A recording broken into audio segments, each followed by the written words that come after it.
bearish rejection block. All right, so yesterday I gave you the framework for this being a market maker sell model, and I mentioned during the recording, the first half of the recording yesterday, I mentioned how there was a potential order block in here and we wanted to see that fail. In other words, a bullish order block in yesterday's video. If it goes down too deep in that, that's a confirmation that we have, in fact, worked off of this rejection block. Okay, so this is yesterday's framework, is what I was looking at, that I did not include because I wanted to have a teaching today on this very topic, rejection blocks. Now, when the market had ran up into this level here, you, if you're new, look at that as relative equal highs, and the market was retracing down here, and I got a lot of folks asking, how on earth did I say in that video with all the lipsticks, all the things drawn out, it wasn't like just me talking about it, because I can do audio dubs over old moves and make it seem like, hey, wow, he said that this is what's going to happen. And at the time, I may not have thought that. That's the reason why I type it out and do annotations inside a Telegram. Because if it's typed out, there's no hiding that. There's no blocks covering up anything. You know, the annotations stay in the chart the whole time. It's not like a little flash of something where, you know, they can put something in the chart and try to do what I do, but then the comments don't stay, their annotations don't stay in their chart. They just like pop up and they go away because they're putting in multiple things if they're recording. And the ones that work out best, that's the ones they'll keep in the recording. Because if you speed up something really fast, you won't know that that comment wasn't in there long enough to prove that they had another expectation, in other words. So when I did the annotations, they stayed in the chart for the duration. Like, they did not come out. So before the move even occurred, I had already framed out this is the best case scenario where the draw on liquidity is, and I wanted to see it trade up into this, sell off, and if it hit here, this would act as resistance and sell off towards that level down there, and it'd be a market maker sell model.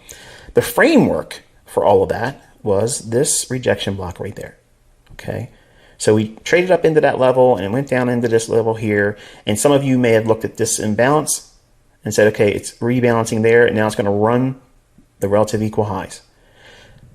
That is not necessary if you're looking at time of day and the economic calendar.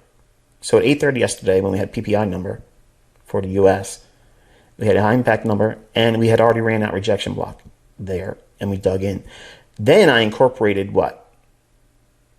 The bullish order block failing. I didn't want to buy it. I wanted to see it fail. And when that failure in the order block happened, that confirmed to me that we had the rejection block turning the market here. And this, in fact, was a market maker sell model that I wanted to be in this particular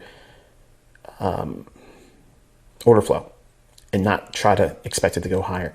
And it gets in sync with what we were looking for higher dollar. So all those things and factors became perfect. All the stars aligned for that. And that was the whole framework here. Now, the key takeaway and what I want to talk about with the rejection blocks tonight, and I promise there isn't a whole lot to it in addition to what I've already taught you in the lecture series that I did in the core commentaries, or core content, not commentaries. But once you have a higher time frame rejection block here, once you have that, you got to go down to a lower time frame. And this chart here, we can drop down into a 5-minute chart and then see all the things that you watched me do yesterday with calling the outline move and how it delivered. So a higher time frame rejection block, then use the narrative and bias to get in sync with a setup. Or in other words, a rejection block on a higher time frame is a catalyst. It's not a timing tool. It's just, okay, we have ran a rejection block, now drop down to a lower time frame. For instance, if this is an hourly chart, once we have the rejection block and then we're standing in front of a news driver like we had yesterday at 8:30 in the morning, the dollar PPI number, I wanted to see it prove to me, let the algorithm speak through the chart like I'm teaching you to interpret it. Not that it's doing so much of that all the time, but the way I teach you price action, that's what I'm trying to convey to you. These languages that I teach with PD arrays with bias will give you the tapestry to work within price action to see setups forming, when to engage, what to anticipate, why should it be doing this at what time, and then how should it deliver? Should it deliver, lethargically, or should it run aggressively? Second stage distribution, that's when speed and magnitude comes in, and this is what you get. It ran right down into the sell side here and continued over into a secondary run. Conversely, for the ICT bullish rejection block, we have a low, the lowest down close here, and we trade down to that. At that very moment, okay, at that moment, as soon as we sweep below that, again, assuming this is an hourly chart, as soon as you get the rejection block and it moves away from that, and say the bias is calling for this to go higher, whatever market this would be, okay, if it's calling for it to be higher and you have a rejection block, and this is hourly, you drop down to a lower time frame. It could be a 15-minute time frame, it could be a 5-minute chart, okay, but you're going to be looking for something after this low forms. That would be a bullish discount array. And what does that look like? Well, here's a 5-minute chart after it sweeps the rejection block. It doesn't take out the old low. This is the rejection block. It trades down into that, and then what does it do? It runs up, breaks market structure. Now it's bullish on the lower time frame after a higher time frame rejection block. What does it leave here? Buy side imbalance, sell side inefficiency. Order block. Trades down to that, rallies, comes back in again, order block, rallies once more, order block, supports it here. So now down close candles are doing what with price? Supporting it. You have multiple entry points in here to get in sync after the rejection block. Okay, so rejection blocks can be traded right into them if you're really strong with your analysis. In other words, you know that we're running out liquidity. It's not going to take out an old low because this market might be diverging when another SMT related correlation is saying that it went lower on this run here. This one's failing to go down. Well, wouldn't that be SMT? Right. So this is the pair or market you would use that you anticipate not seeing the low taken out because it's diverging bullishly when a correlated market would be going lower. How do you trust when to get in the marketplace and it's not going to take out the low? SMT. So there's a time and place for everything, but you have to have experience looking at it, studying it with that context. And once you have that, you can trade that rejection block right into it and buy it. But while you're learning to trust it and use it, you can wait for it to react down there, and then once it creates that run higher, then go in, start looking for your discount arrays. And then there you go. And then the down close candles confirm order flow is bullish. Every down close candle is support and price. This one here has that little tail, lines up right there, and it rallies. This down close candle here, it drops down into that, and it rallies. Okay, order flow is bullish.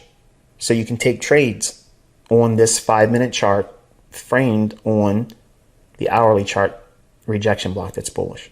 Okay. Main takeaways again are, how do you know when the low is not going to take out the low that was made prior to it and just hit the rejection block? You want to be measuring it against a correlated market for SMT purposes. So preferably the correlated market, say for instance that this is, say, and it's not, but let's say this is Euro. Okay. And as Euro was making this low here. Now on the 5-minute chart, it shows a lower low. But remember, before I did this, this was the chart here on the higher time frame. Okay, so let's assume this is an hourly Euro. It's not the Euro, but let's just say it is. This low, and then the higher low that's forming here. At the same time, dollar index may be making a higher high when the Euro is making a higher low. That's diverging. Okay, in other words, the Euro should have went lower than this low when the dollar itself makes, at this same time in the chart for Euro here, it should be forming a higher high in dollar. That's SMT. So your smart money technique of looking for divergence between correlated pairs or inversely correlated pair versus dollar. Euro is going to be the opposite of dollar. So if euro is making a failed lower low, it doesn't go lower than this, in a symmetrical market, dollar should be making a failed higher high. But if the dollar is making a higher high right here, when the euro isn't, then you look at the rejection block. That's your catalyst. That would be the entry for me for a rejection block. I would be trading it right when it gets into that price right there. I'd hit it right there and trust the fact that we won't take out that low because it's showing divergence in the SMT between the dollar. Okay, or this could be the euro and say the pound is going lower here and then pound went lower than its low here, respectively, in terms of time, where euro isn't. That means for a correlated pair SMT divergence, euro is relatively stronger. I can buy the rejection block, which is that lowest down close price. Buy it right there. And then go into the 5-minute chart, wait for this move here, pyramid, buy more of it here, wait for the run here, go in here, buy more, pyramid, buy 10 lots here, buy 8 lots here, buy on this in here, 4 lots, and in here, 2 more lots, and then let it run. And that's how I would pyramid, that's how I would build in a position, the largest being the initial, because that supports all the subordinate smaller ones. And it's not a inverted pyramid, which is not stable. The pyramid with the widest base at the bottom is how you properly pyramid. Improperly is how I learned it from Ken Roberts, which is buy 1, then try to do 2, and then 2 to 4, and then 4 to 8, and 8 to 16, and 32, and then you get wiped out when there's a small little move that pulls against you.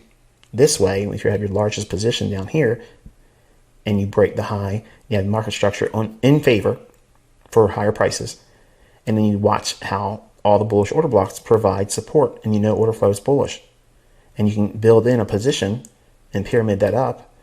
And that's how you see me run these demo accounts up. You know, that's all I'm doing. I'm just doing it with the maximum that I can do down here at the initial entry, 4.5%. Sometimes I did 5% if I felt really strong about the position. And then just added it up again each time. Boom, boom, boom, boom, boom. You know, 4.5%. Do another 4.5% here. Do another 4.5% here. Another 4.5% here. And it doesn't take long, folks. That's why it quickly runs up. And everybody thinks it's rented MT4 servers, and it's not. It's just literally parlaying and building in positions with the same measure of risk on each new trade. So if the new trade gets entered, like if I buy the rejection block here, and then I buy the bullish order block in here, and I'm risking 5%, or I'm sorry, 4% in here, I get tagged on 4%, but I still have the balance down here from buying the rejection block. So it kind of offsets that loss. You see what I'm saying? And it's also half the position that I put on this mouse. I tell you, it drives me nuts. It's half the position size I put here. So even if I get stopped down here, this position still is profitable and covers this. You understand what I'm saying? So let's say I take a 4% loss on the position size that I used here as an entry. Well, I have 4% risk using this entry from down here, and I have all of the space from wherever my stop would be on this entry to where I entered down here. So each time I'm doing it with smaller position sizes, but I'm building in the same measure of risk. But I have all the previous trade behind me supporting it.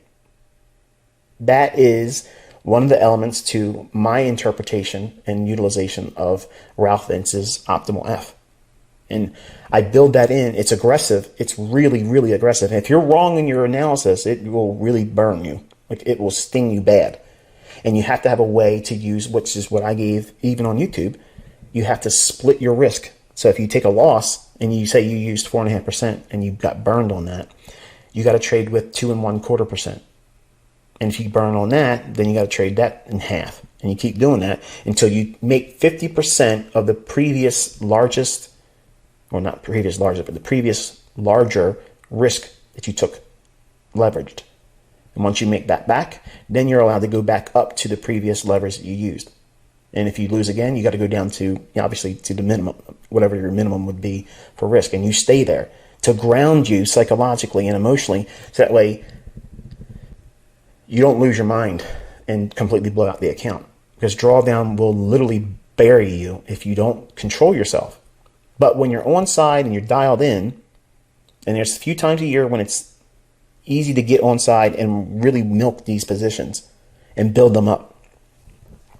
When that happens and you're able to do this, and I'm not teaching this part today to say, hey, now look, now go out there and do this with your demo account, because you don't even know what you're doing yet. Okay, but I'm answering the questions that come to me. Hey, can you talk about how you build these accounts up and run them up really fast? I just explained it to you. Okay, I'm teaching you how to use these concepts that's in the core content. I'm teaching you how to use aggressive optimal F strategies. Okay, and knowing what I just told you, some of you, hopefully I'm going to stop you from doing any damage to your demo account. But listen to me.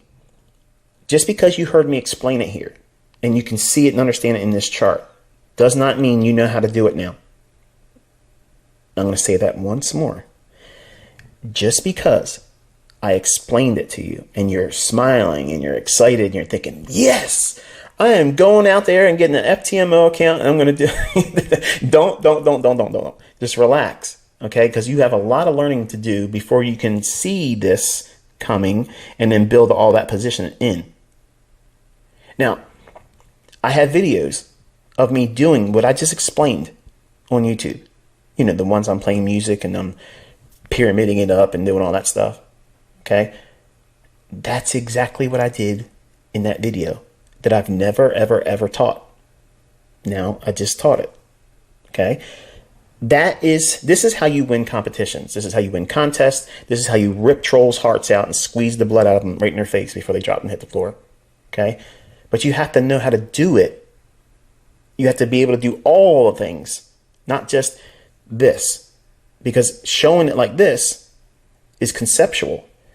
Watching me actually do it, not with a rented MT4 server, because those orders were being entered. Those new orders were being placed. The new stops were putting in. Everything was being managed. It's on YouTube. Those videos, it's still there. I didn't create something and cherry pick it. But the logic that I was using in that video is the same thing here, just reversed. I was going short in the market. You saw me doing the pyramiding in the video. This would be the opposite, where you would build in the position and the framework would be on the rejection block. Wow. Yeah, how about that? And they say there's no proof. Rented MT4 servers. Listen, I know enough about it because I've listened to everybody else talk about them. Rented MT4 servers implies that you go in and enter a trade after the market has moved. You do not see me doing that with MT4 examples. You see me entering the trade on the screen